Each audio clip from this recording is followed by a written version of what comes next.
बच्चों, आज हम कक्षा 7वीं का टॉपिक करेंगे। टॉपिक है वादी, समवादी, अनुवादी, विवादी और वर्जित स्वर। तो सबसे पहले आता है वादी स्वर। राग का विस्तार करते समय जिस स्वर का बार बार प्रयोग किया जाए और जिस पर अधिक ठहराव किया जाए उसे वादी स्वर कहते हैं। वादी स्वर को अंश स्वर, जीव स्वर, प्रधान स्वर, मुख्य स्वर और राग का राजा इत्यादि नामों से भी जाना जाता है। राग भूपाली में गंधार को वादी स्वर माना गया है।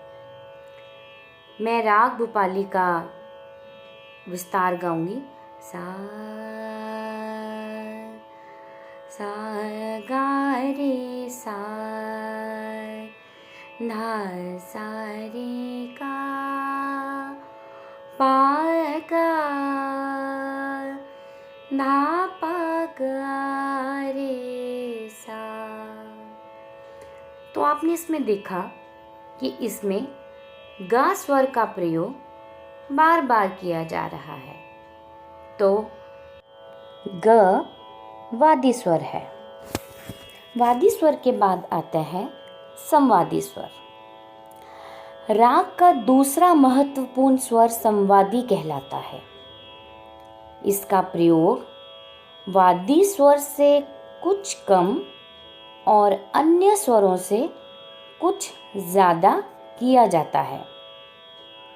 समवादी स्वर वादी स्वर का सहायक होने के कारण मंत्री की उपाधि लिए हुए हैं। जैसे राजा का सबसे बड़ा सहायक मंत्री होता है, उसी प्रकार वादी स्वर का सबसे बड़ा सहायक समवादी स्वर है और राग भूपाली का समवादी स्वर धैवत है। समवादी स्वरों के बाद आते हैं अनुवादी स्वर। राग में वादी और समवादी इन दो स्वरों के अलावा जो स्वर प्रयोग में किए जाते हैं उन्हें अनुवादी स्वर कहते हैं। अनुवादी स्वरों को हम प्रजा की तरह मान सकते हैं।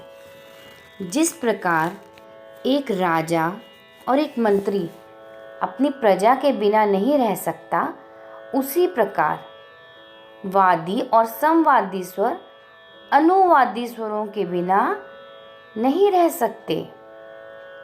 जैसे राग भूपाली में ग और ध के अलावा बाकी स्वर अनुवादी हैं। अनुवादी के बाद आते हैं विवादी स्वर। विवादी स्वरों का साधारणतः राग में प्रयोग नहीं किया जाता। इसके प्रयोग से राग की शुद्धता बिगड़ने का भय होता है और इसका प्रयोग कभी कभी सिर्फ राग में रंजकता बढ़ाने के लिए किया जाता है। हम इसे झगड़ालू स्वरों की उपमा देंगे। उनके बाद आते हैं वर्जित स्वर। वर्जित का अर्थ है मनाही। जिस स्वरों का प्रयोग राग में बिल्कुल भी नहीं किया जाता, वह स्वर वर्जित स्वर कहलाते हैं। जैसे कि राग भूपाली में म और नी वर्जित स्वर हैं। इनका प्रयोग बिल्कुल नहीं किया जाता, तो वह स्वर वर्जित स्वर हुए। वर्जित स्वर होने के कारण इनकी उपमा शत्रु से की गई है, क्योंकि हम शत्रुओं को कभी भी अपने राज्य में नहीं बुलाते।